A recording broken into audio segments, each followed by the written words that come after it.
Buenas noches a todos. Muchas gracias por estar aquí en tiempo. Quiero agradecer a la doctora Vidal que haya aceptado nuestra invitación el día de hoy.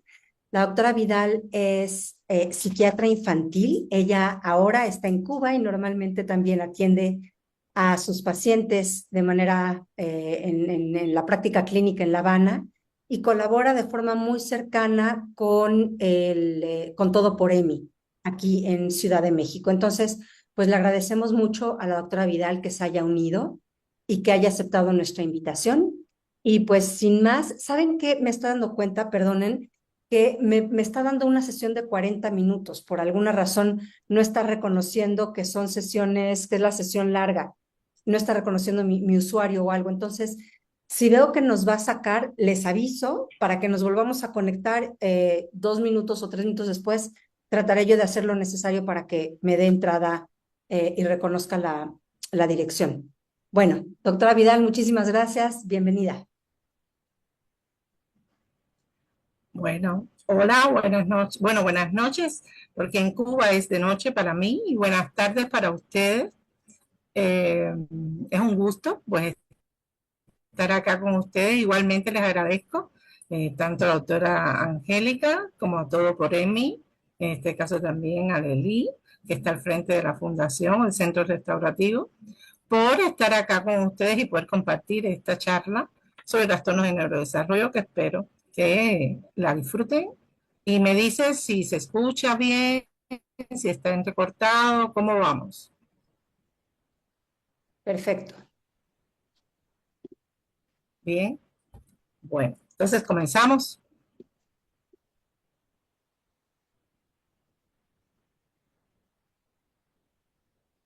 Ok, muy bien, pues si se escucha, allá vamos. Vamos a compartir entonces la pantalla y comenzamos.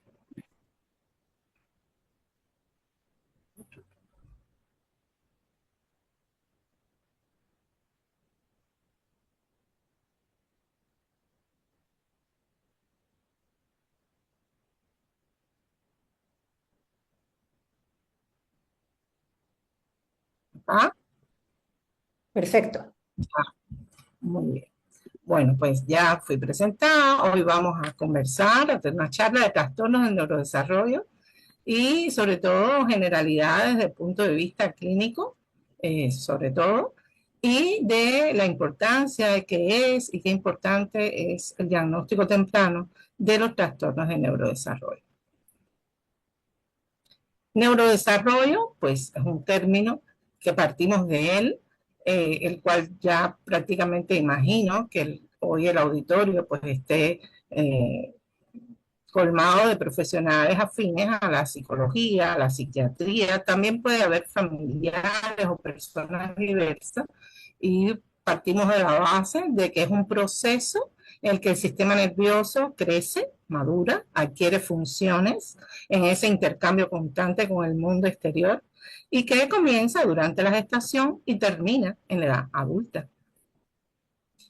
Que es muy importante que para que exista un neurodesarrollo exitoso, hay que tener en cuenta varios factores que inciden en este proceso. Proceso que comienza, como dijimos, desde la gestación, desde edades muy tempranas, alrededor de la cuarta semana comienzan las primeras fases de neurogénesis, en el cual va a intervenir pues la herencia genética que cada uno trae, es decir, y de la epigenética o todos los cambios, ese proceso de cambios que pueden ocurrir en determinados periodos críticos o sensibles que tienen que ver con el medio ambiente, entre ellos, pues los factores prenatales, es decir, desde la concepción, antes de la concepción, desde la mamá, es decir, desde el estado nutricional, de su salud mental, de diferentes patologías que pueda tener en la mamá, del niño. Eh, También puede ser la nutrición, el acceso a una atención desde el punto de vista del embarazo, de su gestación desde el comienzo, que puedan identificar determinados factores que puedan influir en esta concepción. Si después vienen factores también perinatales alrededor del nacimiento, que por supuesto influyen y pueden revertir este proceso de neurodesarrollo exitoso. Y ahí entrarían múltiples factores que tienen que ver con el acceso también a los centros de salud a tiempo, al momento del parto, a todos los accidentes obstétricos que puedan existir o no, también a patologías que pueda desarrollar la madre a finales del embarazo, en el último trimestre, como anemia, hipertensión, que con frecuencia pueden afectar la nutrición, en este caso, del feto, y otras causas, es decir, otros factores postnatales, como sobre todo en la primera etapa, en los primeros meses de vida, como pueden ser hipoxia, es decir, en el niño recién nacido, accidentes, enfermedades, procesos infecciosos, tanto virales como bacterianos, que puedan incidir en ese proceso de neurodesarrollo y pueden entonces alterar esto. En sentido general, ya una vez que nace el niño, es decir, la nutrición del mismo niño es un acápite muy importante para que este proceso de neurodesarrollo se lleve a cabo de forma adecuada.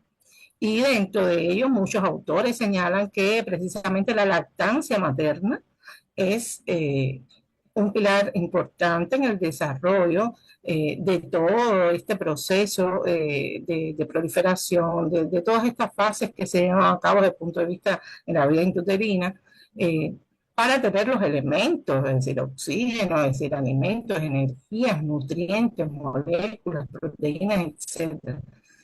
En la afectividad, que es otro factor importantísimo desde que el niño nace, es decir, ese primer abrazo de este niño recién nacido con su madre y el resto de las atenciones afectivas, cariño, voz, calor, la nutrición, etcétera, hacen que exista un ambiente adecuado para el desarrollo. Y luego, pues en todas estas primeras etapas también viene de forma importante un ambiente de estimulación de las diferentes áreas del desarrollo desde el punto de vista de todas las áreas motoras y sensoriales, que son de las primeras que expresan, es decir, un funcionamiento al nacer el niño. Es decir, un ambiente que esté organizado y en funciones de que estas habilidades se vayan desarrollando. Es decir, esto clásico que desde que el niño nace, llega a casa, es decir, muchas veces la madre, el padre y la familia disponen del espacio para el niño, del cuarto para el niño, de que esté rodeado de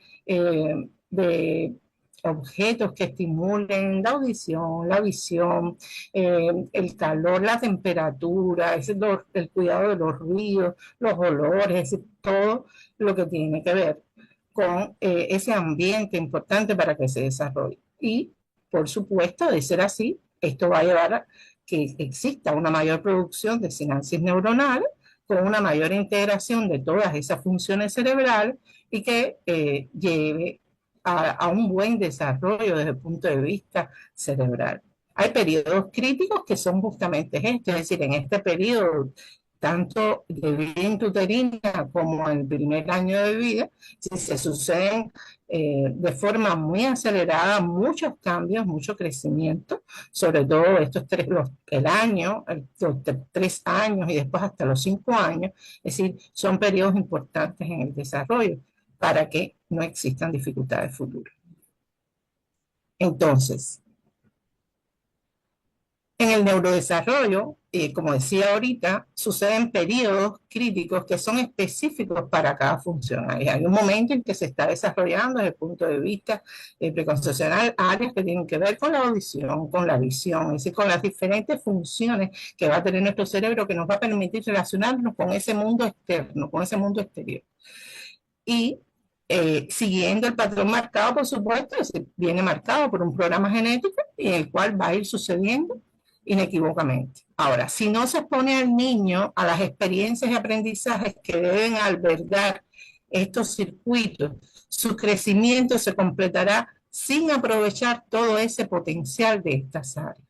Y al mismo tiempo, si el niño no se le permite que aprenda, que practique, se formará entonces todas nuestras áreas cerebrales sin este aprendizaje y será mucho más difícil que la aprenda más tarde, justamente. Siempre lo va a aprender, pero con un mayor nivel de dificultad. Por eso es tan importante ese adecuado ambiente de estimulación en las primeras etapas, es decir, desde la concepción la vida intrauterina y el primer año y los 3 y 5 años de vida.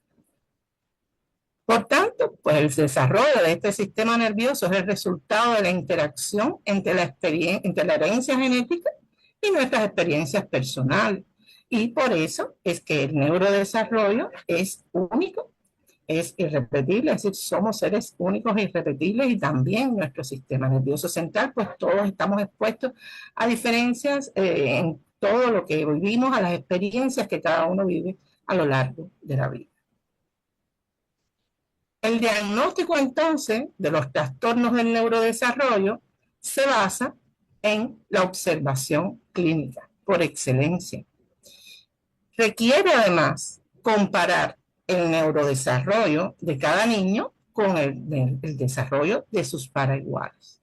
Es decir, que como en la campana de Gauss, es decir, los que estén más cerca de la media, del promedio, es los niños que alcanzan hitos del desarrollo, es lo que se considera normal.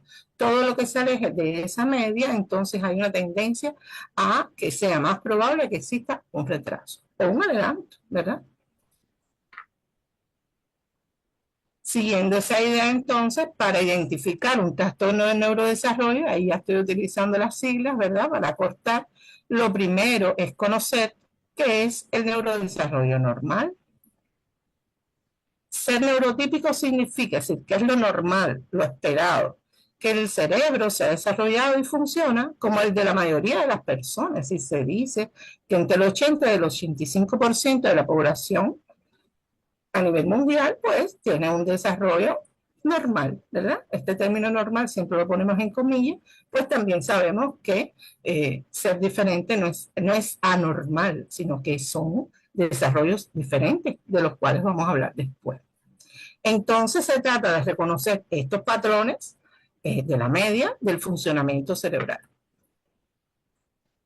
Y pues hemos utilizado una guía pequeña, resumidita, ¿verdad?, de lo que es el desarrollo psicomotor, de las áreas fundamentales, el desarrollo motor, cognitivo, lenguaje y social. Por supuesto, hay muchos más hitos del desarrollo en las diferentes edades. Es decir, cuán importante es reconocer desde que el niño nace, de 0 a 6 meses, por ejemplo, levanta la cabeza, se prepara para el gateo, atiende a estímulos visuales y sonoros, se comunica a través del llanto, la sonrisa, la mirada, el balbuceo, ¿verdad? Y depende en esta etapa aún mucho de los padres y de las personas más próximas. El gateo, entre 6 y 12 meses, que no siempre aparece. Hay niños que no tienen gateo y no, es decir, no es una alteración ni un retraso. Ponerse de pie, dar algunos pasos. Selecciona su juguete favorito, aumenta su independencia, su curiosidad por ese mundo que le rodea. Dice entonces en este periodo de 6 a 12 meses sus primeras palabras, tan importantes en el neurodesarrollo. Muestra más interés por los grupos. Ya entre el año y los 2 años, entre los 12 y los 24 meses, anda, aprende a subir escalones, muestra más interés por los libros y los juguetes, empieza a unir palabras, pero aún comete errores, ¿verdad? Va perdiendo el apego con sus padres y busca jugar ya con otros niños. Es decir, ya aparece la importancia de la socialización, ¿verdad?, en estas primeras etapas. Aprende entre los 2 y 4 años a montar bicicleta. Bueno, patineta, ahí dice patineta, pero yo creo que en Cuba patineta todavía no, con 4. Sobre todo porque los padres probablemente no los dejen. Pero sí ya tiene más control motor, es decir, tiene habilidades motoras y puede ya incursionar. Presta mucho más interés por el dibujo, es decir, ya sabemos que aparecen los primeros garabatos, los primeros esbozos de lo que es esa figura, ese círculo con las patitas, con las manitos. Presta más interés en ese sentido. Su lenguaje prácticamente ya perfecto, ¿verdad? Yo no diría perfecto, pero muy parecido ya al lenguaje del adulto. Aún puede tener problemas en algún fonema, alguna articulación, también puede tener aún en esta etapa algún tartamudeo. Y es la época de los porqués, de las perfectas o rabietas, clásica de esos 3 años generalmente. De 4 a 6 años, pues ya hay una actividad motora mucho más, ¿verdad? Es decir, salta, trepa con habilidad, baila, perfecciona entonces ya también los trazos de dibujo, ya empieza la autonomía, es decir, alrededor de los 5 años ya empieza el valerismo, ya como tal, si lo hemos trabajado y lo hemos estimulado en etapas anteriores, si no, no. Gana entonces en autonomía. Es capaz de expresar emociones y pensamientos y disfruta ya claramente mucho más de los juegos en grupo. Entonces, ya conociendo así sucintamente, por supuesto, haciendo un resumen de qué cosas es el neurodesarrollo, qué esperamos en las diferentes áreas, los ítems del desarrollo, podríamos identificar qué cosas son los trastornos de neurodesarrollo. Los trastornos de neurodesarrollo no son más que un conjunto, un grupo de condiciones, afecciones, trastornos, es decir, por ahí la polémica entre trastornos, condiciones sigue dando de qué hablar, en los que hay una alteración, retraso o alteración en los diferentes dominios del desarrollo, de los que ya conversamos, motor, cognitivo, lenguaje o social. Y entonces, ¿qué resulta? Pues de lo que hablamos anteriormente, que debe haber un neurodesarrollo con las etapas que sucedieron, evidentemente algo sucedió en ese proceso que hubo un desarrollo cerebral atípico con rasgos presentes desde el nacimiento, es decir, que en los trastornos del neurodesarrollo, desde el nacimiento, en los primeros meses, algún rasgo, si se busca, si se observa, si hay padres que son muy detallosos o que tienen experiencia o que desgraciadamente ya conocen y tienen otros niños con algún trastorno y entonces son más hábiles a la hora de identificar desde el nacimiento o los primeros meses del nacimiento, mejor, pueden identificar algún rasgo que por concepto y sí, por ley, tienen que haberse manifestado en edades y en etapas tempranas, antes de los 5 años, ¿verdad? Y que la evolución de los trastornos a manera general es estable y predecible. Es decir, no se espera ningún trastorno de neurodesarrollo, tiene involuciones, retrocesos, pérdidas de habilidades. Estas suceden antes, ¿verdad? Antes de que aparezcan. Y de hecho es lo que hace que las podamos a veces identificar. Entonces, ¿cuáles son, verdad? ¿Cuáles son los trastornos de neurodesarrollo? Bueno, lo primero es que a manera general, todos los trastornos de neurodesarrollo, hay una prevalencia en la población mundial entre un 15 y un 20%. Es decir, que el 15 y el 20% de la población mundial puede padecer, es decir, de un trastorno de neurodesarrollo. Y también que es mucho más frecuente en los hombres que en las mujeres. Y por supuesto existen las mujeres, ¿verdad? Y a veces hasta hay características distintivas que hacen que difieran y que a veces sean más difíciles de encontrar. O bueno, no difíciles, sino que no se piensen, no se busquen y no se diagnostiquen con igual habilidad o con igual rapidez o con igual facilidad. Vamos a hablar de ellos, es decir, vamos a mencionarlos y después vamos a hablar de alguno de ellos un poquitico más.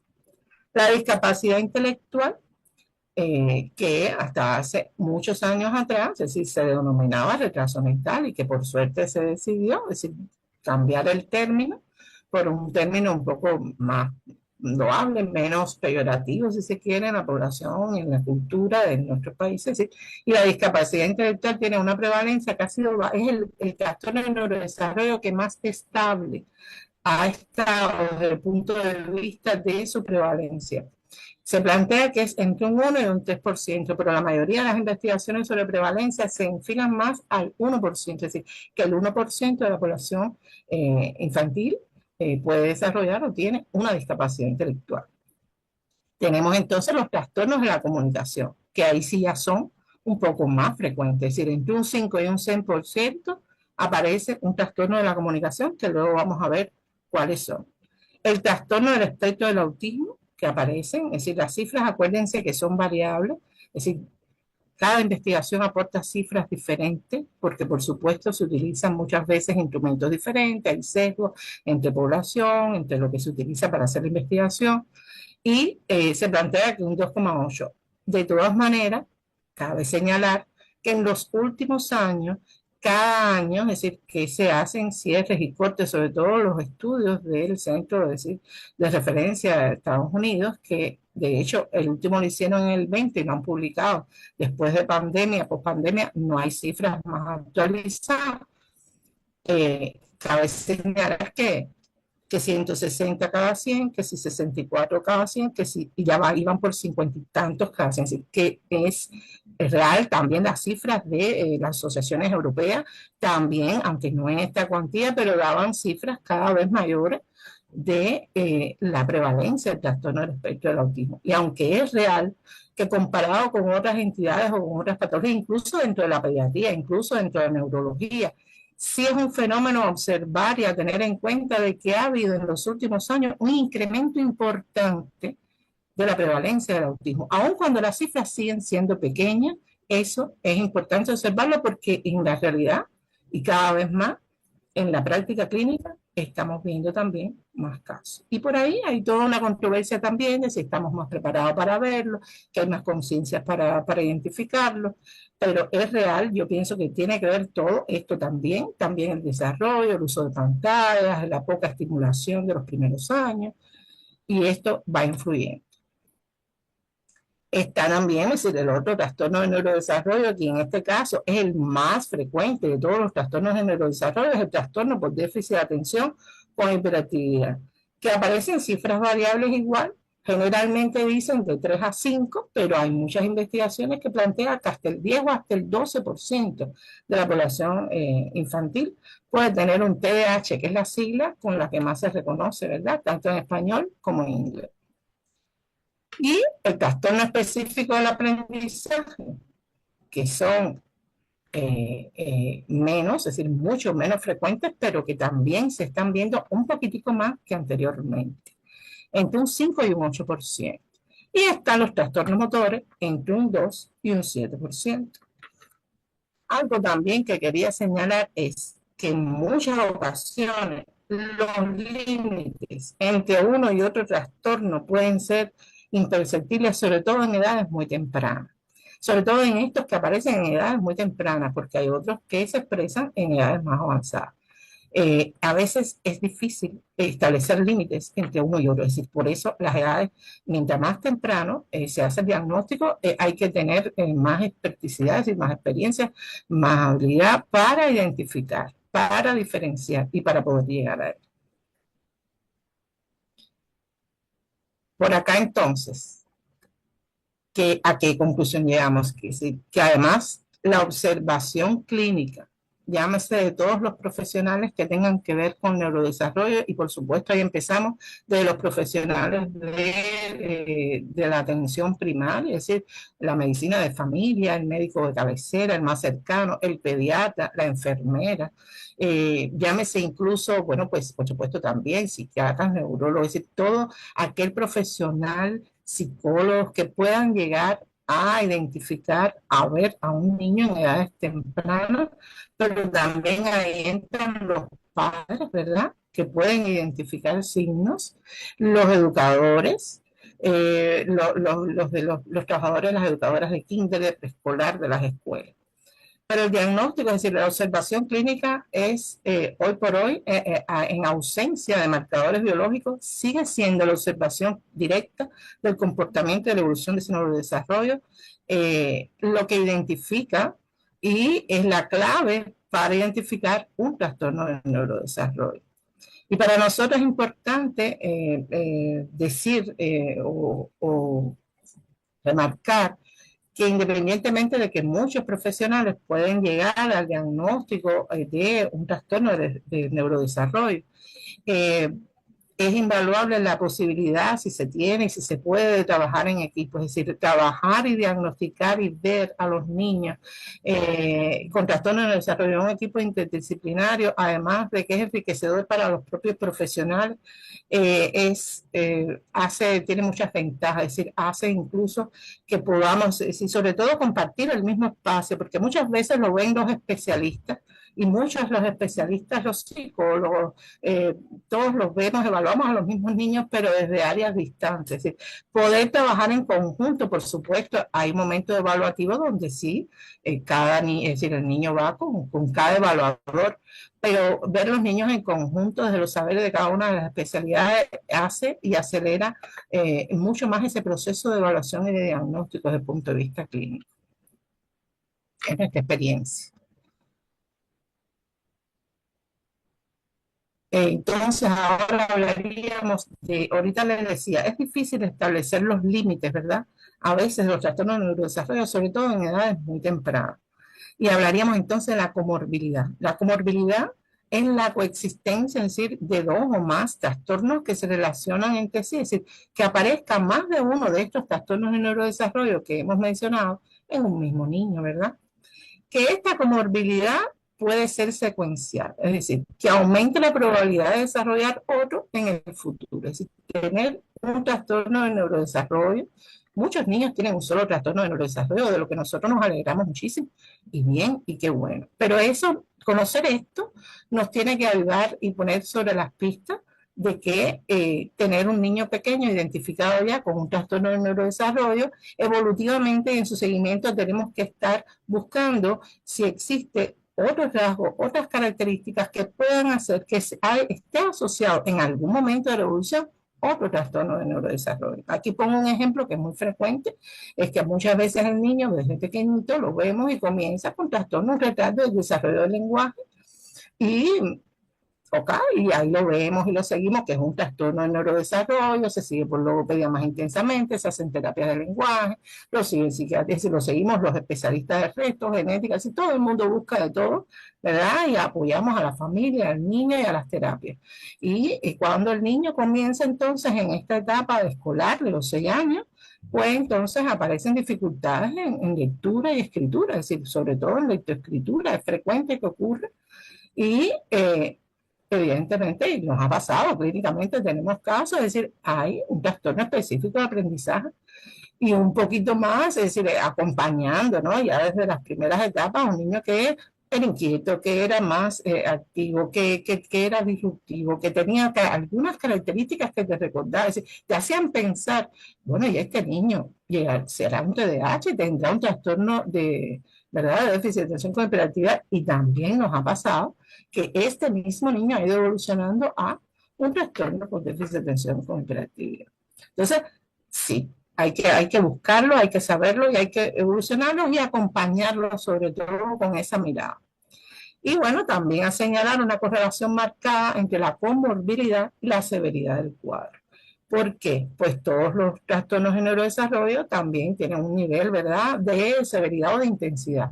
Puede ser con una sintomatología ligera, moderada o severa. A mayor severidad del cuadro, discúlpenme,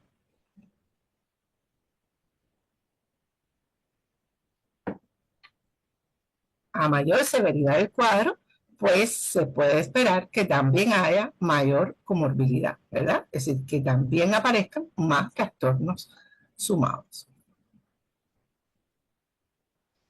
Esta es una tabla que no sé si la verán bien porque a veces cuando uno empieza en este proceso de poner, ¿verdad?, para no cambiarle y que sea fiel, de justamente los trastornos del desarrollo, incluye las prevalencias, pero yo la escogí sobre todo porque habla de la comorbilidad, tanto entre los trastornos de neurodesarrollo como comorbilidad neurológica, comorbilidad psiquiátrica.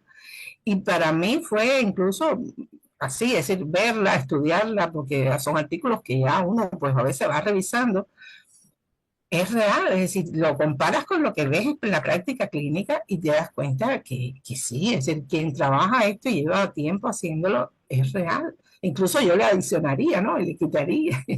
Y es así, es decir, la comorbilidad de la discapacidad intelectual, pues es frecuente que entre los trastornos de neurodesarrollo, pues yo ahí, es decir, con un trastorno del espectro del autismo, con trastornos de movimientos estereotipados, incluso con trastornos de lenguaje.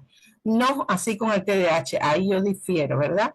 Pues si tiene una discapacidad intelectual es muy difícil que tenga un TDAH, pues el TDAH son niños que tienen un nivel cognitivo generalmente normal o alto. Ahí yo hago una diferencia desde mi concepción y mi experiencia.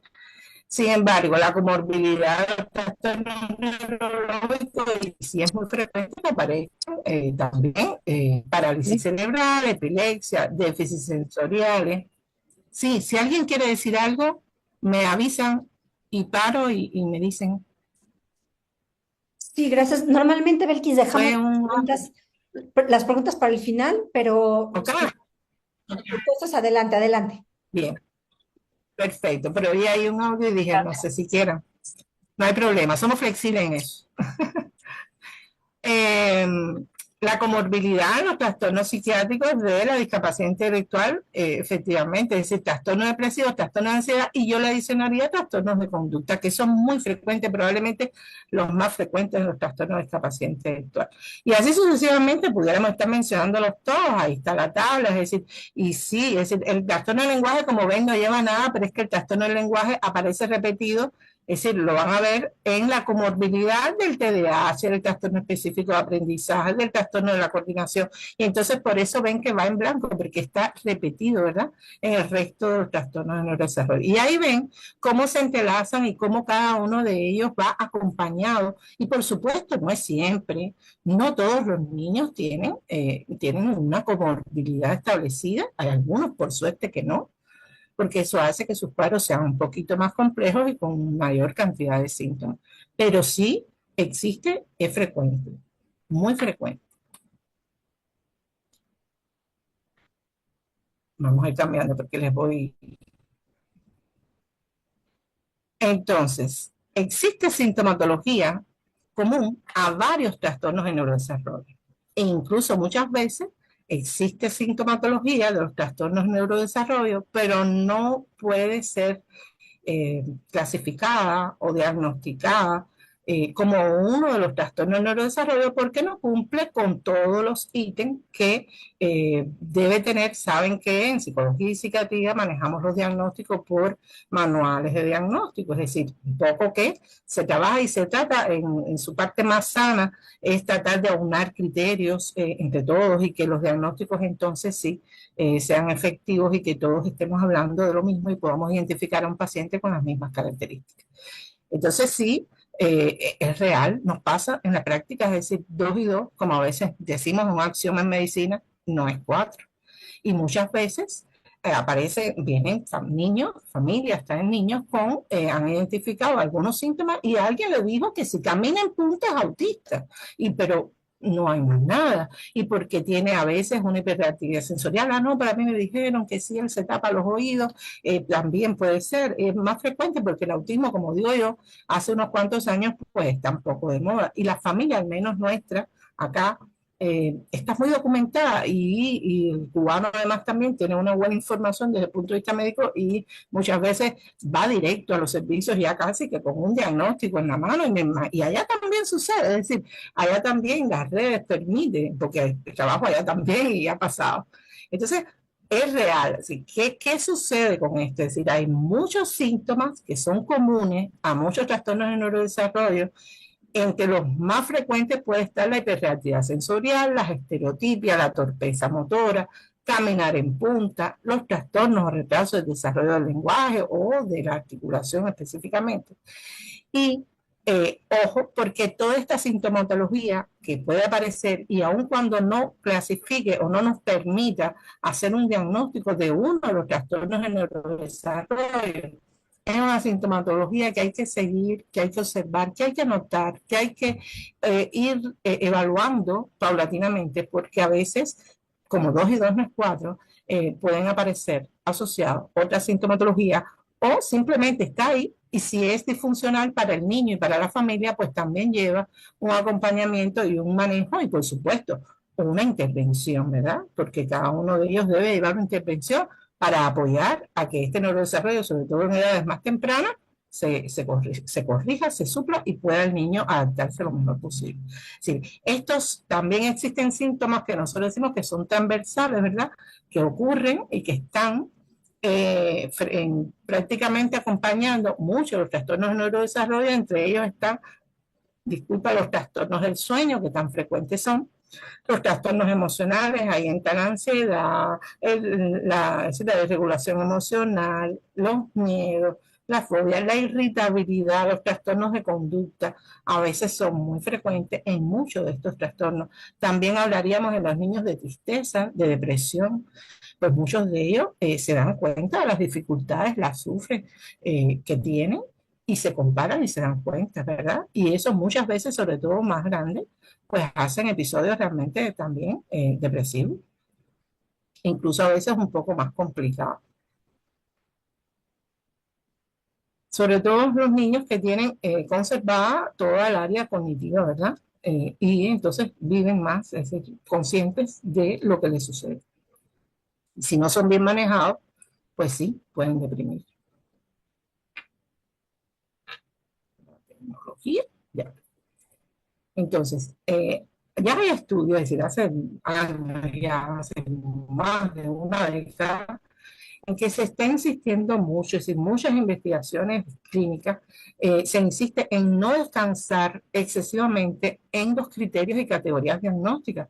Y ahorita les decía, es decir, por la parte mejor, por supuesto que hay que tener criterios, hay que aunar, hay que llevar todo un lenguaje grabado de qué vamos a buscar, qué vamos a diagnosticar, qué bases debe tener desde el punto de vista clínico, pero a veces lleva a una rigidez en la cual si no encaja aquí y si no tiene y si no tiene, entonces no está. Entonces, a veces hay profesionales que no, y no puntean, no tienen.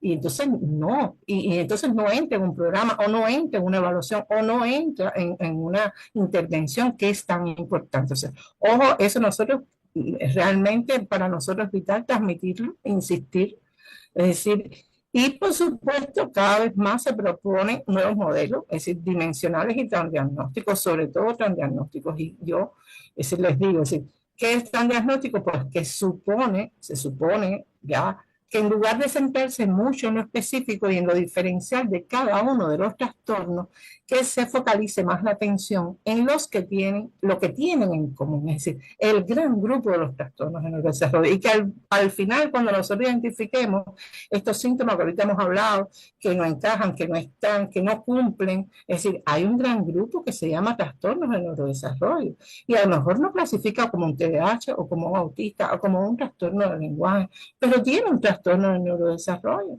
Y para mí es igual que el que logré diagnosticar, es decir, el que tiene muy claro, muy evidente su cuadro de autismo. Es mi labor, es mi función.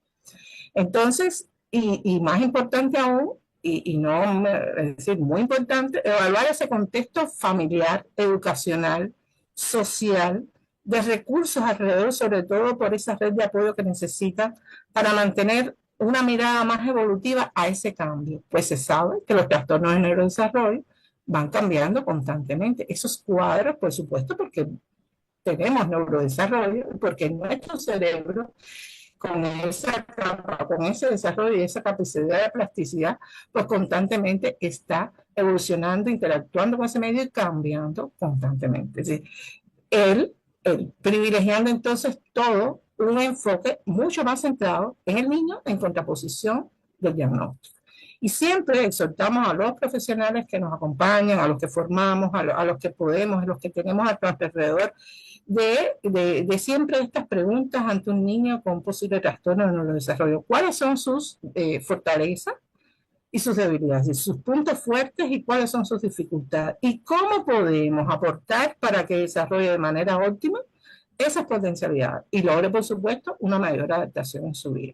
Como decimos, como digo así claramente, constantemente, es decir, no, lo más importante no es el diagnóstico, aunque por supuesto de eso se basa, incluso nuestra formación médica es por excelencia, el diagnóstico, llegar al diagnóstico, ¿verdad? Pero la vida y la experiencia le enseña que no es lo más importante el diagnóstico, sino identificar y qué vamos a hacer, dónde están las realidades, dónde vamos a trabajar lo más temprano posible. Entonces, esta soy yo, ¿verdad? Diciendo, bueno, a futuro, digo yo, que en cualquier momento nos vamos a estar encontrando, o lo propongo por alguna manera, ¿verdad? Decir que debería existir entonces trastorno del espectro del neurodesarrollo. Un poco en broma y un poco en esa idea del pensamiento, ¿verdad? Que es inevitable que llegaremos en que al final, por supuesto, con características diferenciales, etcétera, trastornos del espectro, si llegamos de los trastornos del desarrollo, nos dimos cuenta que había todo un espectro de autismo, ¿verdad? En que era más importante unirlos, identificarlos a todos, aun cuando está la polémica que si se perdieron, que si por eso subieron, ¿verdad? Pues sí, sí. Mientras eso no sucede y todavía los trastornos del espectro del neurodesarrollo no existen, pues tenemos a los clásicos trastornos del neurodesarrollo, del cual, sin extenderme mucho para no agotar, quería pues mencionarlos y en algunos hacer algunas aclaraciones. Está, bueno, la discapacidad intelectual, que creo que es de las más conocidas, el trastorno del desarrollo de la capacidad intelectual. Sabemos que pues son aquellos niños que desde edades tempranas, muchas veces comienzan con un retardo del desarrollo del lenguaje, no siempre, pero con mucha frecuencia, y por ahí entonces empieza a darnos cuenta de las dificultades o de la lentitud en apropiarse de determinados conocimientos, experiencias, ¿verdad? Que no logran ir a la par del desarrollo normal del resto o de la gran mayoría de los niños. Sí, de ahí, por supuesto, se dividen en, no quiero decir, no vamos a hablar nada más que de cada uno de ellos, pero sí en cuanto a la intensidad, en leve, moderado, grave o profundo, y que también es muy importante para hacer el diagnóstico no solo la capacidad cognitiva que se mide con escalas y todo esto, sino sobre todo la capacidad adaptativa, es decir, esa capacidad que va a tener el niño de adaptarse, de reaprender y readaptarse constantemente a todo lo que sucede en su vida cotidiana y por supuesto también a este proceso de aprendizaje y escolarización que comienza en edades tempranas. Quería entonces decir el retraso global del desarrollo y el trastorno del desarrollo intelectual no identificado, que es donde caería entonces aquellos niños que no cumplen con todos es decir, los rasgos típicos que debe tener. Y sí quería hablarles un poquito más, decir, o comentarles el retraso global del neurodesarrollo. Generalmente es una categoría transitoria que nosotros utilizamos muchísimo porque por suerte cada día estamos logrando trabajar y ver pacientes en nuestro trabajo cotidiano acá cada vez más pequeñitos. Es decir, y eso para nosotros es un éxito, que lleguen cada vez más pequeñitos. Entonces, cuando no cumple con los ítems del desarrollo, los menores de 5 años, es una categoría transitoria para menores de 5 años y que tiene un retraso significativo en 2 o más áreas del desarrollo. Si tiene retraso en una, pues no, si habría entonces, si es lenguaje, tiene un trastorno del lenguaje, ¿verdad? Pero si lleva más de una, entonces aquí entra. Se dice que la prevalencia de este diagnóstico, que es transitorio, y que estoy de acuerdo que fíjate que es de 5 a 10 un poquito alta, pero es que se utiliza mucho en edades bien tempranas. Y que en edades de síntomas clínicos no se puede valorar de forma fiable, obviamente, en esos primeros años. Es decir, cuando el cuadro no es tan claro, no es tan florido, no es tan evidente, no te permite como digo yo, rotular desde edades tan tempranas cuando no estamos seguros de un diagnóstico, como puede ser el famoso trastorno del espectro del autismo u otros de los diagnósticos, pues entonces preferimos en estas primeras edades poner este diagnóstico y, por supuesto, empezar a hacer todo lo que debemos desde el punto de vista interventivo con este niño pequeñito. Los trastornos de la comunicación. Pues ahí está el trastorno del lenguaje, el trastorno fonológico, el trastorno del lenguaje, el trastorno que implica todo el retardo, el desarrollo del lenguaje, dificultades articulatorias, dificultades en la comprensión, dificultades a la hora de, sobre todo, que va bien atrasado, ¿verdad? Con su etapa de neurodesarrollo. El trastorno fonológico ya es el que es un niño mayor que tiene dificultades ya, que es ininteligible su discurso y que además tiene dificultades tanto en el lenguaje verbal como en el no verbal, es decir, también no comprende el lenguaje no verbal. El trastorno de la fluidez es muy fácil de identificar y de reconocer, pues, por supuesto, es el tartamudeo, que de hecho existe de forma fisiológica en determinada etapa del desarrollo, pero ya después si persiste o aparece en otras edades, sí, es un trastorno de neurodesarrollo. Y el trastorno de la comunicación social pragmático, que es el que él quería, pues igual hacer algún apunte más de este último. ¿Por qué? Porque ellos es el que más polémica muchas veces da, es un diagnóstico que aparece incluso en las últimas clasificaciones, que hay mucha discusión alrededor de él, pues muy difícil a veces de diferenciar de un trastorno del espectro del autismo de alto funcionamiento o Asperger, como todavía incluso denominamos, ¿verdad? No nos separamos del Asperger, lo seguimos distinguiendo, todos me incluyo, en cuanto a categorías cuando los tenemos como pacientes. En ellos aparece una dificultad en la comunicación verbal y no verbal con fines sociales, ¿verdad? Tiene, entre otros, porque acá no pusimos todo, tiene dificultades, estoy buscando mi puntero, porque no he encontrado mi puntero para mover. Dificultades en la, ya lo logré. Dificultades en la comunicación verbal y no verbal con fin social, es decir, ya no solo tiene dificultades para seguir las normas de conversación, es decir, es muy frecuente monopolizarla o interrumpir con frecuencia. Dificultades para comprender inferencias, expresiones idiomáticas, humor, metáforas, significados en dependencia del contexto. Dificultades incluso para todo este proceso que por supuesto sabemos que pasa muy rápidamente, en el cual si estamos conversando con otro y ya vamos previendo, decir, por dónde va la conversación, según sus expresiones, qué decir, cómo decir, ir avisorando, decir, estos niños no tienen esa capacidad, no pueden hacerlo con la misma facilidad y que ni nos lo pensamos, no nos damos cuenta realmente que lo hacemos en una conversación desde niños incluso entre ellos.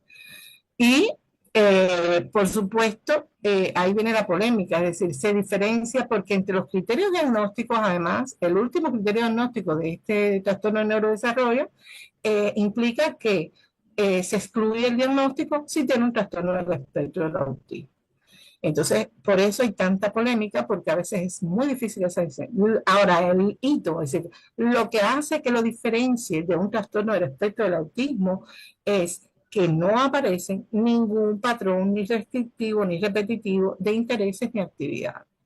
Y ahí está el detalle, la manzanita ahí, de cómo poder diferenciarlo. ¿Y qué pasa? Bueno, pues que a veces los Asperger o los niños autistas de alto funcionamiento, sobre todo si los ves más pequeñitos, sí les vas a ver las estereotipias y sí vas a ver patrones restringidos, pero a veces llegan a consultas tardíamente y a veces haces el diagnóstico incluso de un Asperger retrospectivamente, es decir, con una edad mayor y buscando toda una información y evidentemente lo que tiene frente es un niño que es un autismo, es un trastorno del espectro y ya no tiene muchas o casi ninguna estereotipia. Y te quedas entonces en este limbo, por decirlo de alguna manera, es decir, ¿será un trastorno de funcionamiento alto, un trastorno del espectro de autismo con funcionamiento alto o habrá sido un trastorno de la comunicación social? Pues ahí seguimos en esa controversia y todo va a depender del momento en que lo veamos, en que lo podamos reconocer y en que lo podamos diagnosticar. Trastorno por déficit de atención con hiperactividad. Bueno, pues ya dijimos ahorita que es el más frecuente, ya hablamos ahorita de la persistencia, y que hay un patrón persistente de hiperactividad y de impulsividad. Y por ahí es de los más conocidos, no nos vamos a poner a nombrar, ¿verdad? Toda la sintomatología que tiene que ver con la inatención, con la hiperactividad y con la impulsividad. Pero sí que quiero decirles que además de todos estos síntomas, que además son los que hacen el diagnóstico, más de 6 síntomas de cada una de las escalas, que tiene que haber aparecido más de 6 meses y todo esto, no se entretengan con el muñequito, pero es decirles sobre todo que es algo que a nosotros le insistimos siempre, porque con mucha frecuencia se diagnostica el TDAH en niños que tienen un trastorno de la discapacidad intelectual. ¿Por qué? Porque incluso hay niños que tienen una discapacidad ligera o más, es decir, hay niños que tienen un trastorno de la inteligencia, de la capacidad límite, que son aquellos niños que tienen un aprendizaje lento, pero que pasan, es decir, aprenden de forma muy lenta, pero aprenden y van y logran, sobre todo cuando tienen un ambiente y un apoyo importante desde el punto de vista educativo, desde el punto de vista familiar. Y los síntomas muchas veces son comunes, ¿verdad? Son iguales. La gran diferencia justamente está en ese nivel cognitivo y adaptativo, por supuesto, porque también adaptativo. Y a veces la línea es finita y es difícil sobre todo para los más jóvenes, diferenciar. Y a mí me pasa, tengo residentes que vienen y dicen, no, profe, pues y tienen su diagnóstico y para ellos es un TDAH. Desde que lo ven el primer día ya el sobrediagnóstico del TDAH. Y bueno, ¿y qué te pareció? Y exploraste y buscaste lo cognitivo y bueno, hay que evaluarlo, vamos a ver qué dice. Y efectivamente, es decir, no váyanse primero porque sean inquietos, porque sean impulsivos, porque un niño con un trastorno de discapacidad intelectual límite o ligero tiene prácticamente todo esto que ven ahí, es decir, toda esa sintomatología está y la gran diferencia pues está en esa capacidad adaptativa y comprensiva, a veces sutil, sobre todo en los límites, que puede estar. Pero además de la inteligencia, que para mí es importante, yo lo pongo de primero, existen también un grupo de síntomas importantes que tienen que ver, como ahorita decía, torpeza motora, trastornos en la coordinación, trastornos en el lenguaje, trastornos específicos. Es muy frecuente la asociación con la dislexia, es decir, con trastornos en lectoescritura. Desde las primeras etapas del diagnóstico, muchas veces tienen asociado. Son niños con baja tolerancia a las frustraciones, con una irritabilidad a veces, con dificultades de autorregulación emocional y comportamental, es decir, donde lo más frecuente con que se complican es justamente con el trastorno del comportamiento. Es decir, que no es solo la triada de impulsividad y hiperactividad en atención, es decir, es un cuadro mucho más florido, con trastornos perceptivo, fondo, figura, espacio, es decir, hay muchos detalles desde el punto de vista neuropsicológico para identificar que no todo es impulsividad, hiperactividad y distractividad. Trastornos específicos de aprendizaje, ya los hemos ido mencionando, ¿verdad? Con anterioridad, y lo único bueno a señalar, que ya lo sabemos, que afecta la capacidad de un niño para aplicar habilidades de lectura, escritura y matemática. Y estamos acostumbrados, sobre todo los que a lo mejor tenemos más años, en que para clasificar y diagnosticar, etcétera, este trastorno, pues se diferenciaba y se hablaba de dislexia, de disgrafia y de discalculia. Y yo recuerdo que mi formación era, bueno, la discalculia y la dislexia y la disgrafia es muy difícil separarla, pues no existe dislexia sin disgrafia ni disgrafia sin dislexia. Y que en mi formación, es decir, en dependencia de lo que predominara clínicamente, pues se utilizaba indistintamente esto. Hoy, por suerte, y porque es real, es decir, sucede a sí mismo, no todos en la misma frecuencia, pero todos los niños con un trastorno específico de aprendizaje tienen dificultades en lectura, en escritura, en cálculo y hasta en geometría, lo que no en un mismo nivel de intensidad y ahí, por supuesto, nada es absoluto. Hay niños que no, hay niños que en matemática son brillantes, ¿verdad? Y no tienen, y su dificultad es bien específica para lectoescritura, y es real, pero como entidad y como diagnóstico, hoy se manejan las tres. Es decir, buscar sintomatología de ambas, de las tres, disculpen, y es trastorno específico del aprendizaje y por ahí una sumatoria, es decir, desde la lectura lenta, desde que no comprende lo que lee, dificultades ortográficas, de que omite, de que hay múltiples errores gramaticales, expresión escrita de ideas que no es clara. Muchas veces ellos tienen bien la idea, pero cuando van a escribir o componer o expresar de forma escrita, pues no pueden. Dificultades en el sentido numérico, en el razonamiento matemático, sobre todo resolver problemas, identificar los datos del problema y llegar al razonamiento de cómo hay que solucionar, cuál es la operación, es muy difícil. Y dificultades en geometría también. O sea, ojo, porque como ven y hemos hablado y vamos a hablar ahorita un poquito de detección precoz, no todos los diagnósticos de los trastornos de neurodesarrollo pueden ser a edades tan tempranas porque algunos de ellos se expresan en edades más avanzadas porque estas habilidades están programadas y preparadas para que sucedan en edades más adelante. Es decir, que aquí el diagnóstico se hace precoz, pero no de bebito, sino un precoz en las primeras etapas de adiestramiento de lo que es el aprendizaje. Así que también es precoz, pero independencia de la edad. Porque muchas veces nos llevamos a la idea de que temprano y precoz es muy chiquitico, ¿no? Para cada entidad hay un temprano y un precoz. Trastornos del espectro del autismo. Bueno, aquí vamos a no hablar tanto, a ver si pueden ver más, y porque ya no llevo ni el tiempo, pero nada, trastornos del espectro. ¿Por qué el trastorno del espectro? Pues porque ya se sabe, que todas las personas que los padecen tienen una gran variabilidad de síntomas con una gran variabilidad en su intensidad y en su gravedad.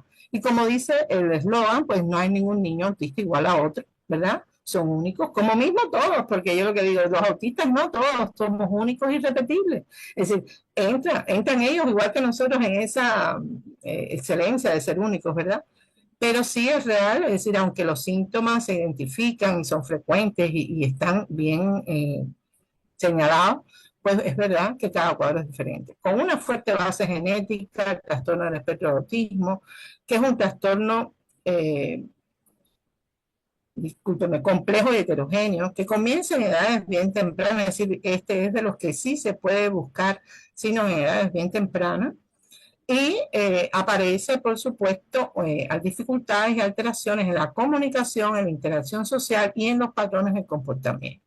Aquí tenemos un paciente que en foto así, que fue nuestro paciente chiquitico, empezamos a verlo mucho más chiquito que ya ahí tenía como 5 años, y ya de adolescente que no vive ni en Cuba, todavía mantiene vínculos y nos envía la foto. Increíble, muy bien, muy buena evolución. Y yo lo pongo y lo llevo conmigo por ahí a las conferencias y a las charlas porque me da mucha gratificación que hayan avanzado tanto justamente por haberlos diagnosticado tan pequeñitos. Síntomas, no vamos a hablar tanto, ¿verdad? De tal especificidad, pero están, es decir, dificultades y sintomatologías que están en comunicación social, es decir, todo lo que tiene que ver con un retraso del lenguaje, un déficit de desarrollo del lenguaje y ojo, es decir, hay un grupo de niños con un trastorno del espectro del autismo que se dice que alrededor de un 25% que no logra desarrollar el lenguaje. Pero ojo, porque la gran mayoría sí, y la gran mayoría, estamos hablando de un 75 o más por ciento, logra lenguaje, al menos un lenguaje, aunque sea nominal, aunque sea con vocablos, a veces si no logran hacer frases, y sí logran, es decir, acuérdense que hay mucho mito alrededor de que el autista no habla. En las primeras etapas de la vida, en las primeras etapas en las donde sí tenemos que entrar a buscar, es verdad que el lenguaje es de lo más afectado en esas primeras etapas, pero muchos llegan, muchos, sí van a poder hablar. Esa es una pregunta además de primer día, de la familia del primer día. Y por supuesto, ese primer día no hay respuesta, no la hay. La sinceridad es que no sabemos. Vamos a hacer todo lo que tenemos que hacer y vamos a ver si el niño va a poder hablar. Le decimos con la frecuencia y todos los padres, pero es algo que nadie puede responder. Lo que sí nos toca es trabajar con él. El uso repetitivo, las escolarias, hablar en segunda y tercera persona, no señalar, ojo, de los hitos más buscar decir, la sonrisa social, la interacción, sobre todo atención conjunta, es decir, esa capacidad de los niños pequeñitos de poder atender a lo que otro mira y mirar hacia el mismo lugar, llámese con la mamá, porque antes de hacerlo con ningún evaluador es con los padres, es con la familia. Y a veces cuando uno lo pregunta, cuando el niño es pequeñito, lo primero que los padres te dicen es, ay, yo no me he fijado, yo no me he dado cuenta si él mira a donde yo miro, o si él se da cuenta de que yo bruscamente, o si se cayó y yo mire, él mira. Entonces ahí también empezamos a enseñar a los padres a que busquen esta información, a que se fijen y que entonces poder tener ese elemento en esas edades tan tempranas. Fracaso en la sonrisa social, en responder a esa sonrisa, en conseguir cosas por sí mismos. Son niños muy independientes, no buscan, y solamente entonces cuando es instrumental para lograr algo que desea. Pero si ellos pueden, ellos no comunican. Así, discúlpenme. Nada. Ausencia de juego, sobre todo de juego simbólico, de juego funcional, de imitación social. A ver, espérense. Vamos atrás. Me oyen, ¿verdad? Porque cuando pongo el audio no me van a escuchar. Ahí hablábamos de comunicación y dentro de la comunicación hay algo que no sé si lo van a poder escuchar bien porque ahorita probábamos y salía un poquito de eco, pero yo lo que quería, incluso un poquito más largo, lo voy a cortar, es que escuchen esa disentonía, esa entonación inusual que tienen los niños autistas o del espectro del autismo para hablar, que incluso aunque todos no hablemos iguales entre los latinos, es decir, españoles, cubanos, mexicanos, etcétera, ¿cómo sabemos y nos damos cuenta que cuando ellos hablan, es decir, hay un tono diferente, ¿verdad?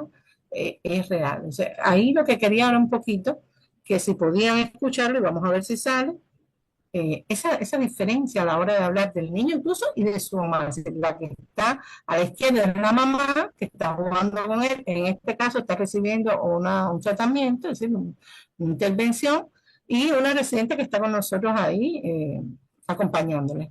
Eh, ¿Qué más rico lo que hay? Una, un carro que ha pasado. Escucha, mira, mira, mira. Mira, pues mira, recuerda, mira, que esto era, recuerda, mira. Y eso era, mira, para. Ahí, es la base. Ya está. ¿Qué tal este? Muy bien, continuamos. Continuemos y... Ya, hace la parte azul. Entonces vamos a hacer las patas igual. Los verdes y los verdes. Muy bien. El siguiente es una posibilidad con pinza. Ahí, bueno, pudieron escuchar. Es decir, además, él tenía también dificultades en la articulación. Este es un niño que sí hablaba bastante, lograba comunicarse, pero ahí había una dificultad en pronunciación de las R, cambiaba algunas letras, ¿verdad? Pero sobre todo la disintonía ahí estaba clásica, y un poquito por eso se las traje. En interacción social, es decir, escasa utilización de la mirada. Si ya saben que el contacto ocular de ellos, sobre todo en las primeras etapas y sobre todo con extraños, esto es importante, mucha de la sintomatología de los niños autistas en edades tempranas eh, se mide justamente con las personas que no son los que están a diario con él. Por supuesto, los que están a diario también notan sintomatología, pero hay algunas de estas que tienen que ver sobre todo con lo afectivo, con lo social y con la interacción, que con los padres sí, es decir, los padres están excluidos de este punteo, de esta identificación de un síntoma o de algún ítem, ¿verdad? Porque para los padres sí los miran y los miran. Y con los padres se sonríen, y con los padres son cariñosísimos. Y hablo de los padres, pero también hablo de los hermanos, o de algún familiar muy cercano, de esos que están muy cercanos a ellos. Basta incluso un mismo familiar, pero no de los más cercanos, para que entonces ya puedas identificar que el síntoma aparece. No muestra objeto, ausencia de interés por el resto de los niños. Incluso si los otros niños vienen, a veces ellos lo aceptan, pero ellos no son los iniciadores, ellos no buscan, ¿verdad? Y aceptan, pero no hay esa interrelación con ellos. Escaso reconocimiento de las respuestas emocionales de los demás. Y ojo, porque también a veces con los padres, sí. Es decir, cuando tú haces toda la entrevista, las clásicas entrevistas tan largas del área, etcétera, la mamá te dice, no, sí, pero él sí se da cuenta si yo estoy llorando o si yo estoy brava. Y claro, sí, pero es la mamá, ¿verdad? Es decir, es con otros, ¿verdad? Si otro dio, lloró, gritó, entonces ahí es donde vas a buscar el síntoma o el trastorno, ¿verdad? Relaciones que van desde una excesiva, esto es otro que igual, desde una excesiva intensidad a una llamada indiferencia, a una llamativa indiferencia, porque a veces hay niños autistas que sí, están muy en solitario, pero tienen un excesivo apego a veces a determinadas personas que no, es decir, que no han visto y eso también es síntoma. En interacción, pero vamos para atrás, para decir, ya, ahora sí me oyen.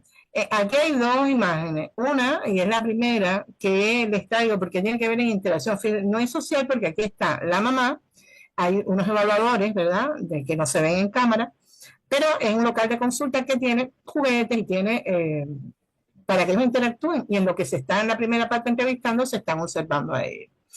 Ahí lo que van a ver es que hay juguetes de diferentes tipos y en este caso el primer video la mamá le dice a la niña que le alcance la muñeca y yo quiero que ustedes vean la manera y la forma en la que la niña cumple por supuesto la orden. Esta es una niña que también habla con un alto funcionamiento pero tiene un trastorno del espectro del autismo como ella quiere la niña. Y en el otro, que va a correr casi que seguido, igual lo que van a ver, no hay una interacción porque ella, de hecho, la interacción social sería con el resto de los adultos que está detrás cámara, que es ninguna, nos las están oyendo, porque aquí no sale audio, pero están hablando entre ellos y con ella, y ella mira, pero no reacciona. Y en la hora van a ver cómo ella, a pesar de tener tantos estímulos a su alrededor con los que puede interrelacionarse, sencillamente no lo hace. Ahora sí vamos.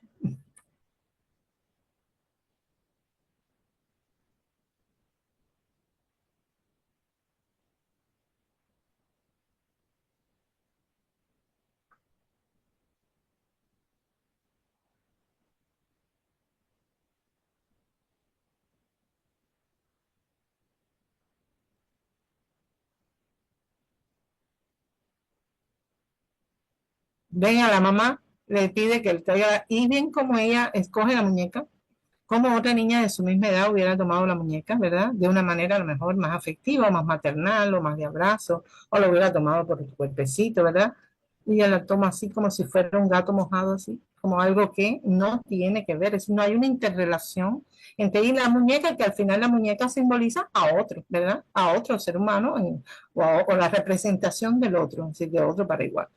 Y en el caso de la niñita, la trigueñita, es decir, la que está vestida de rojo, pues igual vieron, si quieren lo repito, como nada que ver y nada que ver tampoco con los evaluadores que estaban a su alrededor. Ninguna de ellas se acercó, ella se acercó a su mamá, pero tampoco a los evaluadores.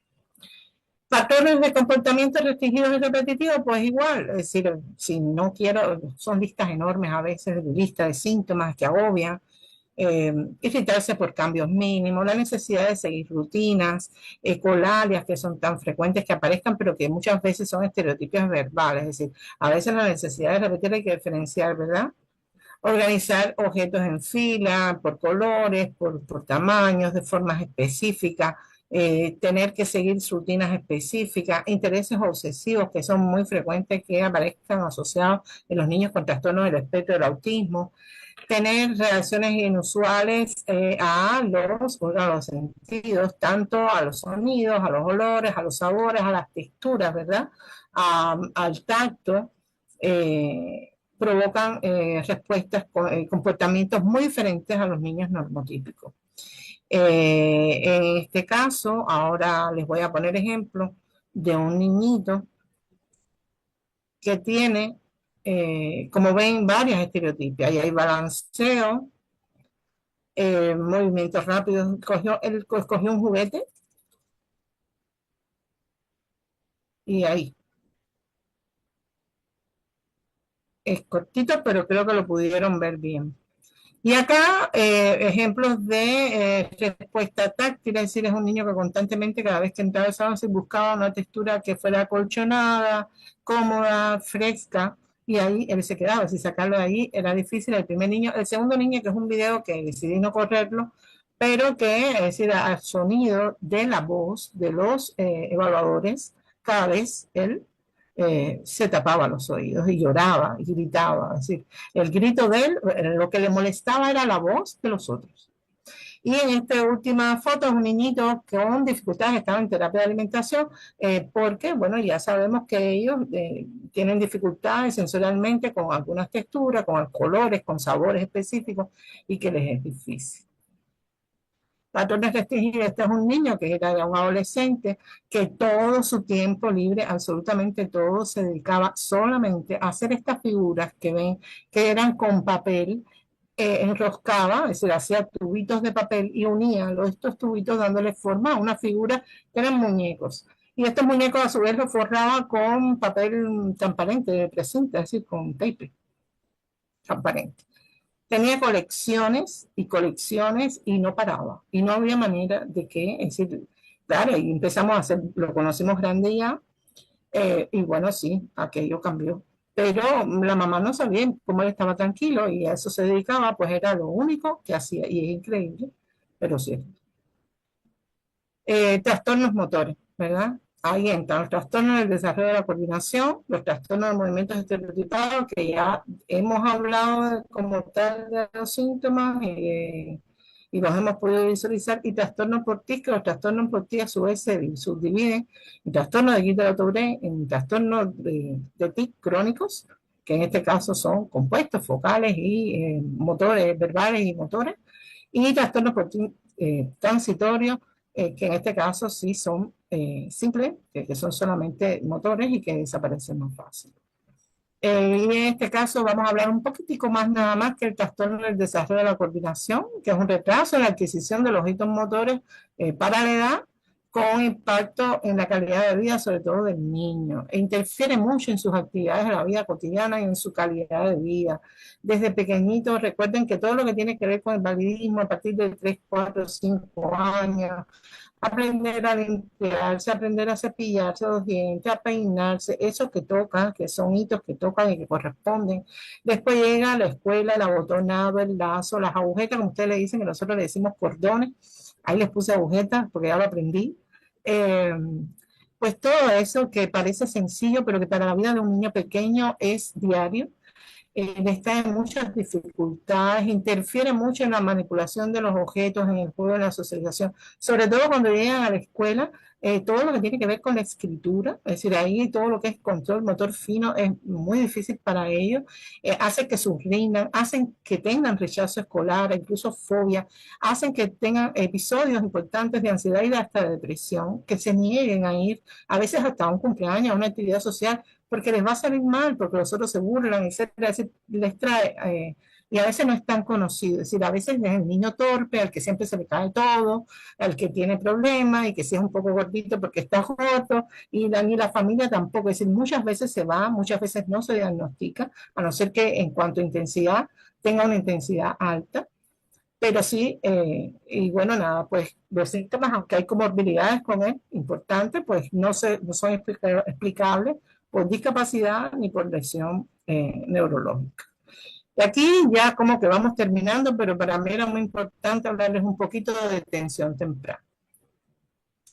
Todos sabemos, detención temprana o detención precoz es todo lo que podamos hacer para identificar y detectar a tiempo alteraciones o cambios. ¿Por qué? Pues porque lo más relevante dentro de una detección temprana es la posibilidad de intervenir de forma temprana e individualizada. Porque es decir, en un periodo que es muy sensible para el neurodesarrollo y que ahí vamos a facilitar esa plasticidad cerebral permitiendo mucho más habilidades y mucho más adaptación de este niño a su vida, a su entorno. Vamos a mover por aquí. Los trastornos de neurodesarrollo, como ya hemos dicho desde que comenzamos y lo hemos repetido, se expresan tempranamente. Y sería posible una detección temprana, porque desde muy temprano, muchos de ellos, no todos, dan síntomas. Por tanto, se podría iniciar de forma temprana una intervención. Pero, ¿qué pasa? Sin embargo, se necesita tiempo de desarrollo antes de que surjan los signos específicos de trastornos específicos. Creo que mis perros acaban de abrir la puerta. Entonces, importante, porque a veces, por mucho que queramos, no podemos ir todo lo rápido que queremos. Y ya esto lo dije y no lo voy a repetir, estaba aquí, pero lo dije antes. Y es que obviamente algunos van a poder ser diagnosticados muy tempranito, más que otros, pero que otros van a tener que esperar a que llegue la edad en que se expresen esas habilidades determinadas para poderlo diagnosticar. Entonces, siempre con la mira, pero también con el conocimiento de que hay que esperar a que suceda para poderlos identificar. Importante en este otro slide, es decir, las familias son las primeras en detectar signos de alarma. El 50% de los padres detectan señales en sus hijos y en el primer año de vida. Sin embargo, no siempre es la familia la que acude directamente y de primero, a tiempo, a una consulta. Y desgraciadamente, por lo menos en nuestro entorno, muchas veces, no siempre tampoco, a veces los mismos profesionales les dicen que hay que esperar, porque es real que hay una individualidad y es real que hay una variabilidad en el tiempo y que no haya hablado, bueno, espera, no ha dicho mamá, pero vamos a esperar un tiempito. Y no mire que no ha logrado, no mira, no se fija, le he puesto todo en la cunita y no mira para allí. Bueno, pero vamos a esperar un poquito. Si a veces el mismo clínico que le tocó verlo, o educador, o psicólogo, o consejo, alguien que vaya a aconsejar, pero ojo, porque está bien que hay que explicarle eso, y es verdad que hay que esperar, pero también hay que explicar que vamos a esperar, pero no te me pierdas, ¿verdad? Ya viste eso. Yo también lo vi. pero mira, yo soy el que tiene el conocimiento, es decir, vamos a esperar hasta tal fecha, no lo dejes así abierto. Si a tal fecha tú ves que no lo logras, tú vienes acá y vienes conmigo nuevamente o con otro. Porque muchas veces lo que nos sucede es que sí, le damos esa información, el padre lo vio o la madre lo vio, e incluso fue y lo dijo. Y otros le dijeron que no. El padre desconecta, dice que hay que esperar, no existe el tiempo, no tiene el conocimiento, y ahí empieza a pasar el tiempo y cuando ya vienen, pues ya no es precoz ni es temprano. Entonces, falla. Entonces, ojo, lo siempre lo digo y hoy también lo voy a repetir. Es decir, importante. Desde las primeras sospechas hasta el final del diagnóstico, estas son investigaciones sí que se han hecho en varios lugares.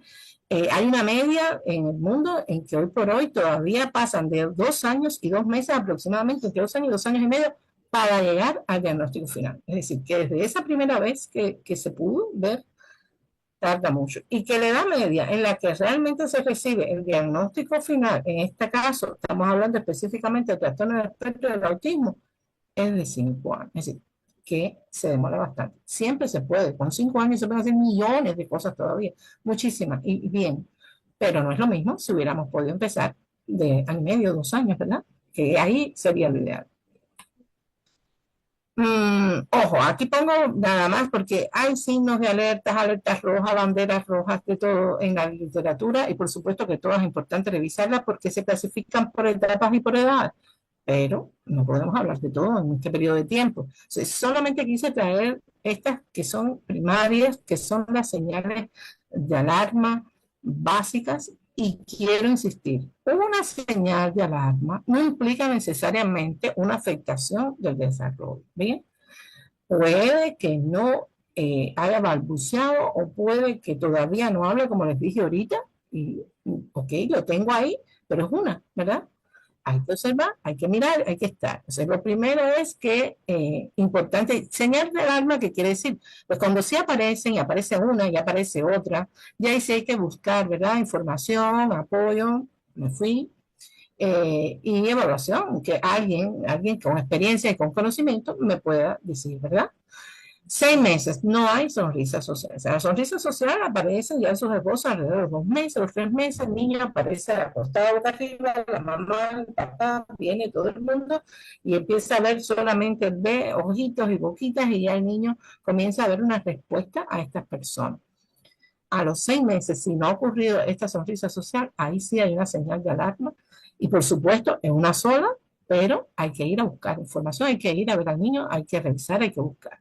A los 12 meses no balbucea, no hace gestos, señalar, estos gestos fundamentalmente señalar, decir adiós con la mano, todos estos juegos que a veces se hacen, ¿verdad? En esa primera etapa de la tortica, las manitas, ¿verdad? De taparse, de esconderse. Al año, es decir, debe suceder en etapas anteriores, pero si al año no ha aparecido, ya es una señal de alarma. 18 meses, no dice palabras sencillas. Si a los 18 meses, que es un año y medio, que ya debe haber un lenguaje, como lo dijimos en la tablita del comienzo, ¿verdad? Que sucintamente describimos y esa es importante porque si se dan cuenta en los ítems de detección precoz y de señal de alarma, en los primeros ítems que dan la alerta en los trastornos de neurodesarrollo, es el lenguaje, porque además son de los primeros que aparecen. Ya hice igual. Si a los 24 meses entonces no dice frases espontáneas de 2 palabras que no sean ecolálicas o repetidas, también es un signo importante de alarma a buscar, ¿verdad? Allá buscar apoyo y buscar ayuda. Y cualquier pérdida en el lenguaje, con cualquier habilidad social y a cualquier edad. Ahí sí no hay edad. Es decir, algún ítem ganado de desarrollo que el niño entonces haya perdido.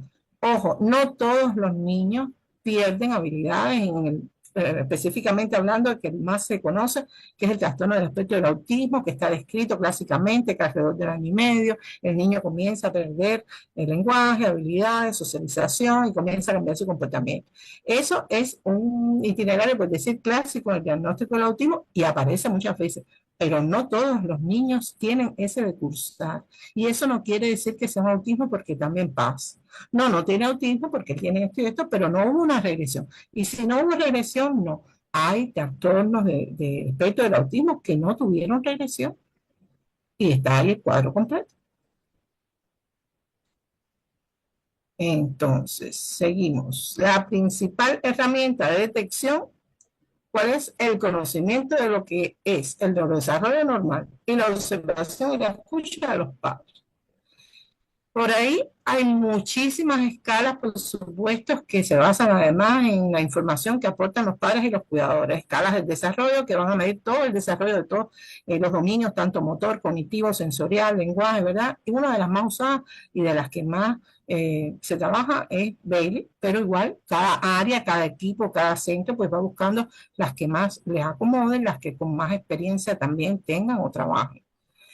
Hay cuestionarios de cribado de screening que por supuesto son muy fáciles de administrar, generalmente son cortos, con pares, con profesionales, con corrección inmediata, que aquí hay un listado de 10 en los cuales hay para todos, para el desarrollo, para el autismo, para el lenguaje, fundamentalmente para el desarrollo motor, y ahí habla, fíjense que las edades, el rango de edad de casi todos ellos, de los más usados o seleccionados, está 6 meses, 16 meses, 3 meses, 15 meses, 24 meses. La idea justamente es que esos screening, esos cribados, esa detección precoz sea en edades bien tempranas. Ojo, voy a parar y decirlo aquí. Ninguna escala del desarrollo, ninguna escala de screening da diagnóstico de ningún trastorno de neurodesarrollo, solamente alertan sobre casos de riesgo o casos probables, ¿verdad? Para llegar a, y aquí viene a decir, antes de la detección de un caso probable o de riesgo, nunca, es decir, de hecho, muchas de las escalas de screening tienen un gran número de falsos positivos, es decir, que dan positivo y no tienen un diagnóstico de trastorno de neurodesarrollo ninguno.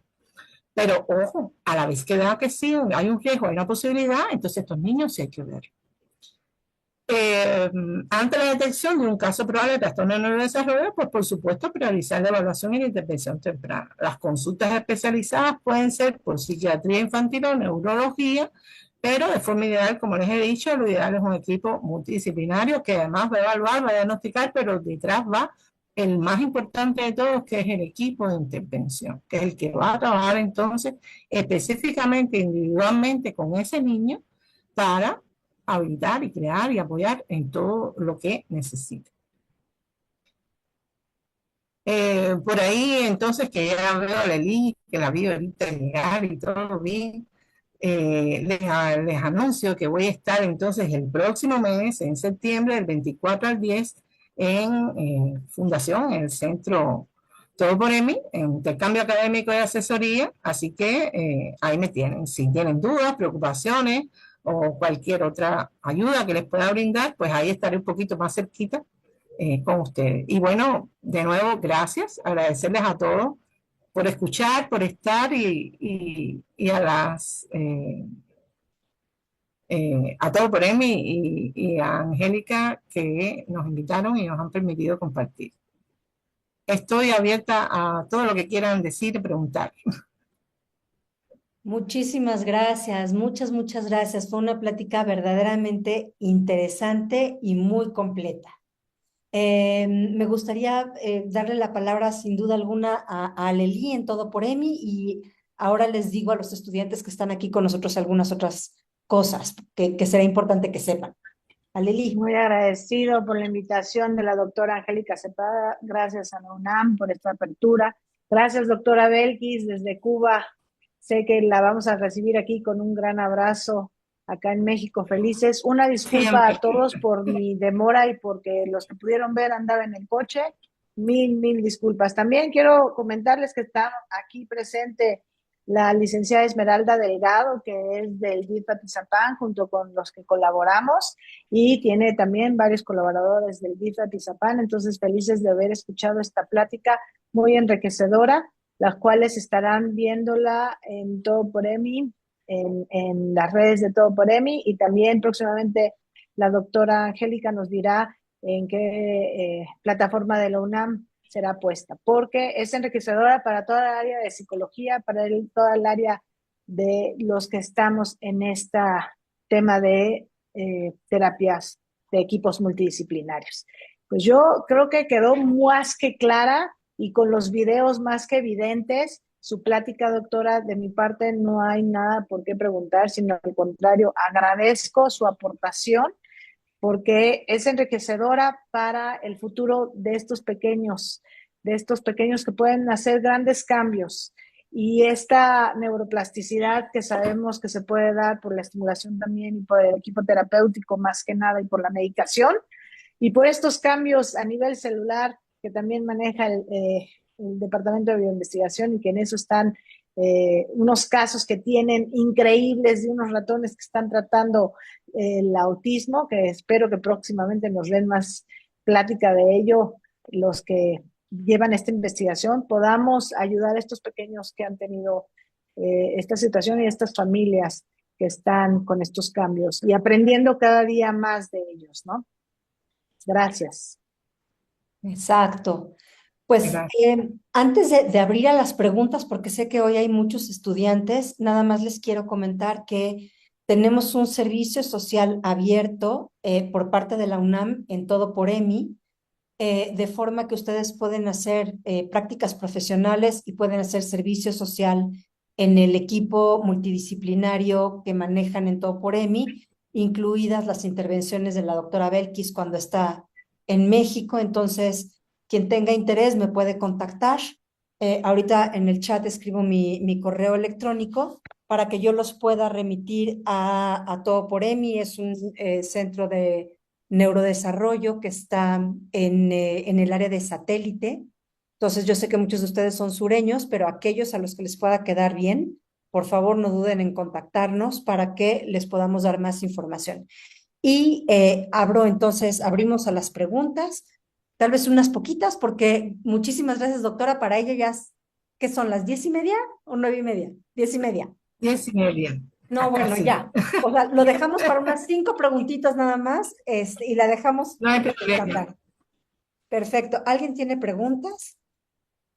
No, pero Adelante, por favor. No sé, si quieren levanten la mano y así yo puedo ver, o la pueden escribir en el chat, por favor.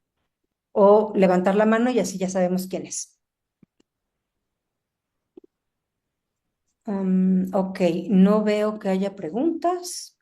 Déjame, yo estoy tratando de poner aquí en el chat mi correo, pero ahorita se los comparto. Mientras tanto, entonces, doctora, yo tengo una pregunta. Eh, Sí. Parece haber periodos sensibles, o la pregunta es si hay periodos sensibles durante el embarazo en donde en realidad, por ejemplo, las infecciones virales o bacterianas tengan un impacto y no así otros periodos del embarazo. Ujú. Mira, sí, hay periodos críticos y periodos sensibles. Es decir, ahí hablaríamos de periodos críticos que son espacios de tiempo más cortos. Incluso durante la gestación, los periodos críticos vienen más, tristemente, cuando todavía las mujeres a veces no saben que están embarazadas. Es decir, esas primeras semanas de diferenciación, esas primeras 4 semanas, ese primer mes y casi el segundo, en el cual el tubo neural está, es decir, diferenciando y comienza la neurogénesis justamente al final de la 4ª semana. Y ese es un periodo crítico durante la gestación. Y muchas veces desconoce la muchacha, la mamá, la señora, que está a veces embarazada o tiene dudas, ¿verdad? Porque está esperando, porque tiene un atraso de la menstruación. E incluso si es algo que no planifiqué, no sé si estoy todo lo preparada, ¿verdad? Porque es tan importante esta prevención, ¿verdad? De los trastornos de neurodesarrollo, porque ese es otro tema. Es decir, cómo llegar a la concepción, es decir, prepararme, cómo estoy de salud, cómo está mi hemoglobina, es decir, cómo está mi cuerpo, pues, si estoy más gordita, más flaquita, mejor preparada, no solo psicológicamente, sino biológicamente. Si fumaba, pues tengo que dejar de fumar un tiempo antes, si es que tengo pensado o planificado tener. Es decir, porque en esas primeras semanas muchas veces, si la mujer tiene hábitos tóxicos como la bebida, los cigarros u otras cosas, pues no lo sabe y está todavía llevando su vida normal, como habitualmente lo hace, y ya está interfiriendo en esa etapa del neurodesarrollo. que al final, pues sí, pues es muy importante porque puede significar un cambio, es decir, en la epigenética, para que cambie todo y pueda después entonces aparecer una alteración. El primer trimestre parece ser particularmente sensible. Primer trimestre, a partir de esa primer mes hasta el tercero.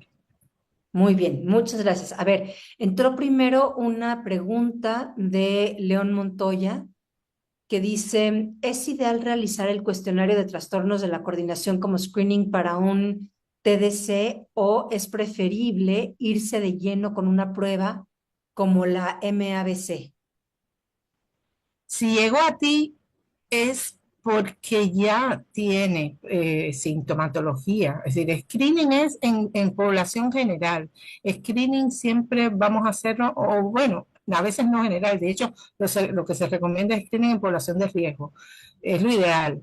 Pero si llegó a ti, ya lánzate con todo y hazle, evalúalo con estas otras escalas más precisas, buscando lo que ya se sospecha y lo que vamos a buscar.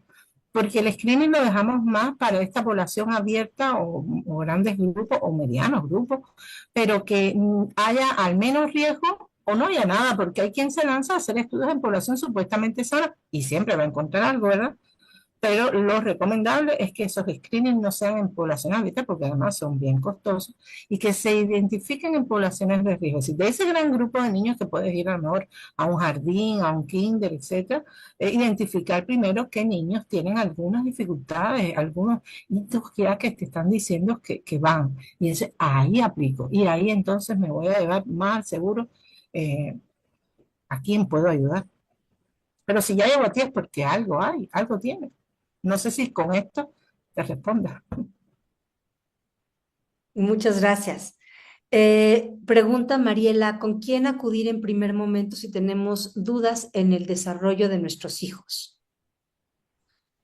Para mí lo primero es el médico de familia que se supone que haga una puericultura con una frecuencia que está para nosotros bien pautada y es que al recién nacido se carta el séptimo día, en el primer mes se dan consultas semanales, en el primer trimestre se ven mensuales y así sucesivamente se van espaciando, pero muy seguidas, sobre todo en el primer año de vida. Se iba muy de cerca esa puericultura por el médico de familia. Igual, ahí está sumado el pediatra, que lo ve en una frecuencia casi que mensual, es decir, el médico de familia lo ve más cerquita y el especialista en pediatría en el área de salud primaria lo debe ver. Y por supuesto, si el médico identifica algo, ya el pediatra entonces viene directamente a identificar. Eso es una lucha importantísima porque muchas veces los médicos de familia de atención primaria están colmados de muchísimo trabajo de vacunación, de prevención, de todas las iras, de las EDA, de las enfermedades infecciosas, de lo que hay un genio epidémico en el momento determinado. Ubíquense de quién pensaba en el neurodesarrollo cuando estábamos en pandemia de COVID, nadie. Y fue una de las épocas más difíciles, más difíciles para nuestros niños y para los niños que nacieron, que todavía hoy los estamos recibiendo y ha habido un boom por ese periodo tan poco estimulante que tuvimos en el mundo, ¿verdad? Todavía hoy lo estamos, por lo menos nosotros, el mundo entero lo está viendo. Entonces, lo ideal. Ahora, si ya sospechas, si ya lo vieron, si hay dudas, no esperen, es decir, ya está identificado. La identificación viene siendo por excelencia por el área de salud. Pero igual, si lo identificó una educadora de jardín, si una abuelita dijo no va bien, si quien sea, el primero que diga, ahí va, ¿verdad? Es lo ideal. Y bueno, primero acercarse a lo que más cercano tienes, al médico de cabecera, al pediatra, y que ahí entonces te lo deriven a especialistas ya que tengan que trabajen a trastornos en neurodesarrollo.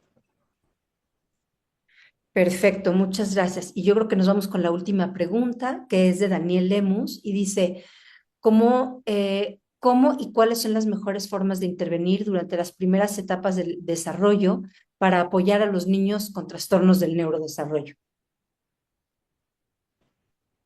Eh, lo más fácil es intervenir estimulando al 100 todas las habilidades que tocan por cada ítem del desarrollo. Es decir, si tiene un mes, y te diste cuenta que no mira, que no fija la mirada, que todavía no senta, que mamá se asoma y no, y que ve el pomo y no, y está como perdido. Hay que entonces estimular cada ítem del desarrollo. Vámonos a esa área visual. ¿Qué está pasando? Vamos a estimular, vamos a buscar colores, acompañados siempre, porque es inevitable, de la voz, del lenguaje. Muchos de estos estímulos de estos primeros tiempos, vamos con esos analizadores, es decir, ¿qué va primero? Lenguaje visual, auditivo, visual, lenguaje, es decir, propioceptivo, táctil, ahí va. Es decir, es trabajar con ese bebé y es muy directamente ligado a esta mamá.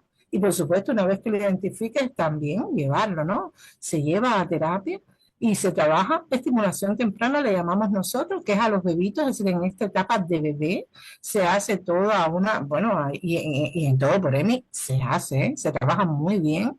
Nos han llegado niños de bebé, no solo con trastorno de neurodesarrollo, a veces con parálisis cerebrales, con otras alteraciones que se ven también en las primeras etapas, y que es esa etapa vital de ese primer año de vida, en esa etapa de bebé, en que hay que trabajarle, llámese por donde vaya, es decir, físico, lenguaje, motor y sobre todo a veces, por ejemplo, identificamos que no mira y vamos a estimular todo, hay que estimular lenguaje, visión, audición.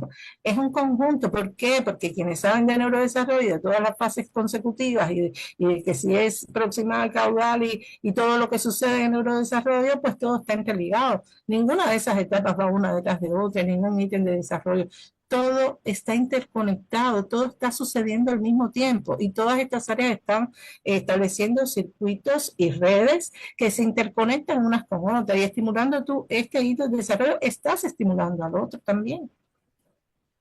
Y ahí va, en un conjunto.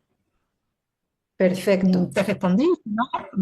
Vuélveme a preguntar si quieres, o de otra manera, si no te evacué tu... A mí me pareció una respuesta muy clara. No sé, Daniel, si para ti también. No, sí, totalmente. Para mí también fue muy clara. Muchas gracias, doctora. Bueno, pues Gracias a ustedes. no, ya tenemos aquí muchísimas felicitaciones de muchos de los asistentes. De verdad, muchas gracias. Fue una Gracias. No he plática, podido leer gracias. eso. No sé ni dónde se anda ahí para leerlo. Cuando estoy del lado de allá, sé buscar los chats. Ahora no sé ni dónde está. No pasa nada, nosotros aquí lo platicamos. Es que una gran plática, que siempre es un placer escucharla, que muchas gracias por compartir sus conocimientos, que es un excelente, pues, fue una excelente ponencia. Gracias. Así que muchísimas gracias y muchas gracias a todo por Emi, Muchas gracias a ustedes. a Leli también por darnos la oportunidad de tener hoy a la doctora Belkis con nosotros. Y bueno, pues buenas noches a todos, ya los estaremos informando de nuestras próximas pláticas y será un gusto volver a contar con ustedes. Gracias por todo, buenas noches. Gracias a ustedes también. Gracias.